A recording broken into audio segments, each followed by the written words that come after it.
Hello guys, मैं तौफीक खान आपका अपने YouTube के चैनल में स्वागत करता हूं। आज मैं आपको एक ऐसी जानकारी देना चाह रहा हूं कि आप जब YouTube की जो पहली पेमेंट प्राप्त करते हैं तो अक्सर ये दिमाग में आता है कि भैया हम कौन से बैंक का प्रयोग करें।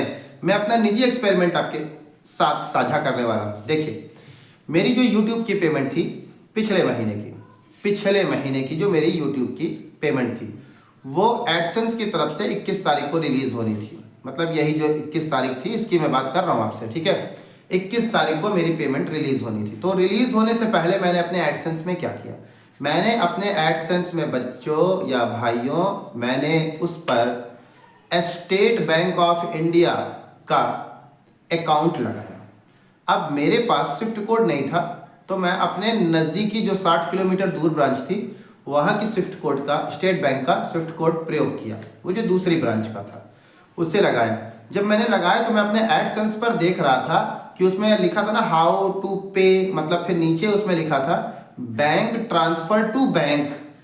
कुछ लोगों के में दिखाई देता है वायर ट्रांसफर टू बैंक, मेरे में लिखा था बैंक ट्रांसफर टू बैंक। तो यदि आपके में बैंक ट्रांसफर टू बैंक लिखा रहे तो भी घबराने की जरूरत नहीं है, कोई दिक्कत नहीं। दूसरी बात, अब 21 तारीख की मतलब 21 तारीख को पेमेंट रिलीज होना था 3-4 बजे, दोपहर के 3-4 बजे मेरे एडसेंस पर आता है कि automatic payment is pending, bank transfer to bank transfer. याद रखिए वायर ट्रांसफर नहीं था, लोग अक्सर कहते हैं वायर ट्रांसफर के माध्यम से, नहीं, bank transfer to bank transfer लिखा था।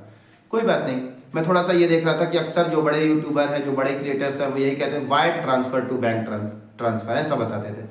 लेकिन मेरे में bank transfer to bank transfer लिखा था। फिर भी मैं वेट कर रहा था, उम्मीद थी कि शायद आए ना आए, नहीं आएगा तो फिर अगले बार कोई दूसरे बैंक का अकाउंट लगाएंगे तो ठीक है।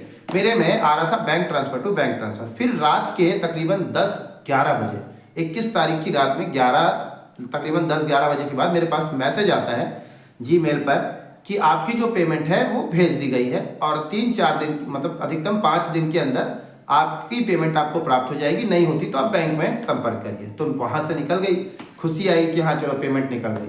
वो हमारी पेमेंट लगभग जो आई थी वो तकरीबन $305 थी। वो हमारी पेमेंट जब रिलीज हुई तो फिर हमारे दिमाग में ये क्वेश्चन है कि वो आएगा कब। तो देखिए 21 तारीख की रात में 10 बजे पेमेंट आई। मैं स्टेट बैंक का एक्सपीरियंस बता रहा हूँ, ठीक है। 10 बजे रात में आया तो भाई 10 बजे तो बैंक कर्मचारी नहीं आएंगे। फिर अगले दिन यानी कि 22 तारीख को 10 बजे बैंक खुला होगा तो वो करेंसी आपकी उस स्विफ्ट कोड जहां पे मैंने प्रयोग किया वहां पर वो है। अब समझ लीजिए वही 22 तारीख का ही वर्किंग डे उन्होंने लिया, यकीन मानिए सिर्फ 22 तारीख का वर्किंग डे लिया और 23 तारीख को, अगले दिन 23 तारीख को सुबह 10 बजे पेमेंट मेरे अकाउंट पर क्रेडिट हो गई। और उसका बहुत नॉमिनल चार्ज था, जो डॉलर कन्वर्ट हुए थे हमारे इंडिया में उसके बहुत नॉमिनल चार्ज थे, बहुत कम चार्ज थे।